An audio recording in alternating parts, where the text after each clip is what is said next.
We've talked quite a bit about attacks on Japan from various payment processors in the West, and even the United Nations, who recently accused Japan of having poor treatment towards women and LGBT plus individuals, and going on to say that Japan needs to embrace DEI policies, also going on to attempt to link this to their anime industry, trying to make an argument that the low pay and overwork that some animators face is a result of Japan not embracing DI policies, which made their arguments come off as extremely disingenuous, as while the conditions that some animators and mangakas face can certainly be a valid critique, the UN trying to say that this can all be fixed by embracing DI is clearly nonsensical and makes them come off very disingenuous, showing a lack of actual care for animators and mangakas, because if they truly cared about that stuff, they would propose an actual solution, not just being like, oh, Japan, you need to embrace DEI, that'll fix those problems, when clearly it wouldn't, and corporate DEI policies have already been failing in the West.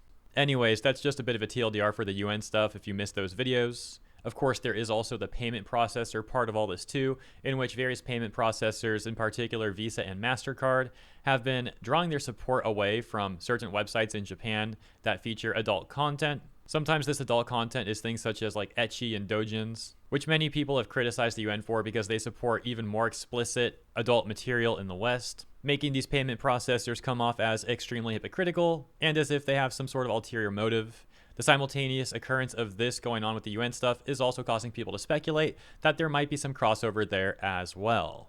This is all to say that over in Japan, the government has been taking more and more notice of these attacks on their artistic freedom, as well as the finances for their artists and platforms that support their artists or enable their artists to, of course, find work and get paid for it. In particular, Japanese politician Yamada Taro has been very active in tackling this situation. And now we're going to take a look at a tweet that he made just yesterday on December 14th, talking about the latest attack on Japan from Visa.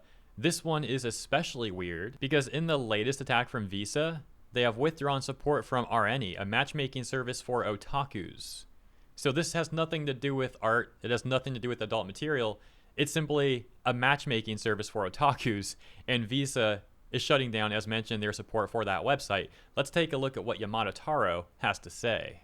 On December 14th, yesterday, RNE, a matchmaking service for otaku, announced an announcement regarding the suspension of Visa card payments. The card payment company contacted us on December 14th and said that the service would be suspended as early as Monday, December 16th, or at the latest by Tuesday, December 31st. The suspension and prohibition of payments by credit card companies is a major problem, not only because of its arbitrariness and lack of transparency, but also because it is sudden and unexpected. At present, we are not aware of any further facts about this case beyond what has been announced, but we have serious doubts about the necessity, urgency, and social appropriateness of having to suspend payments for legitimate transactions 2 days after notification. For example, freezing bank accounts to combat the crime of money laundering is an urgent matter. But why should credit card payments be suddenly suspended for transactions that are not criminal and can be continued with other means? Let's pause there really quick because this is an important point. At times in the past in the West, Visa and MasterCard have withdrawn support for certain websites. For example, The Hub, after they were notified that there was illegal material going on those websites. So understandably, of course, Visa, MasterCard, etc., didn't want to financially enable these illegal transactions. As Yamada Taro has pointed out here, the stuff going on in Japan, though, is legal, and they're going after legal stuff, and in this case, simply a matchmaking service for otaku. Very bizarre. Continuing, he says, credit card companies, which have a strong negotiating position with member stores, have repeatedly taken actions like this, significantly worsening the business of companies that are conducting legitimate transactions and causing great harm to consumers. In this situation, I believe that we have no choice but to take legislative action. Growing concerns were raised about the arbitrariness of voluntary deletion of lawful content by internet service providers and other such entities, which resulted in the enactment of the Information Distribution Platform Act. There are also growing concerns about the arbitrariness of voluntary suspension of lawful transactions by credit card companies and other entities. Unless credit card companies realize that they are the platform and infrastructure for payments and change their approach, I believe we will have no choice but to end with the enactment of new laws. Indeed, we can see responses that include Japanese people requesting that new laws be enacted to address the current situation. This responsive note also reading, I'll let you know about this as well. I found out about it today too. The notice was given on the 9th. and the actual suspension took effect on the 11th, but credit card payments have been suspended for a service that is primarily audio content and whose expression methods should not be illegal. It's part of the Animate group. That linking us to another tweet here that we can see reads, "Important notice. End of credit card payments for works in the quote-unquote adult women category. For works in the quote for adult women unquote category, we will end credit card payments as of 1400 on Wednesday, December 11th, 2024.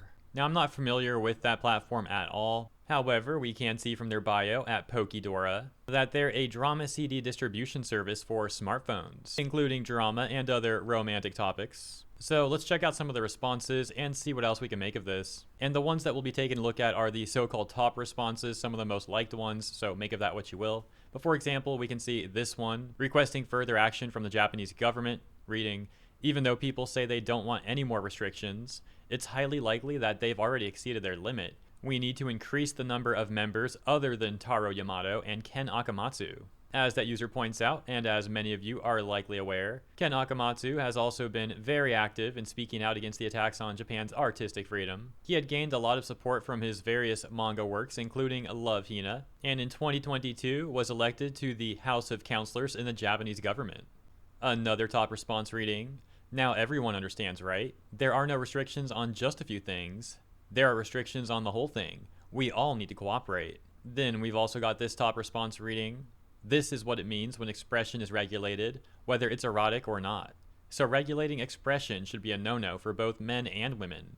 So why do people who advocate regulating expression aimed at men think that, quote, expressions we will like will be exempt from regulation, unquote?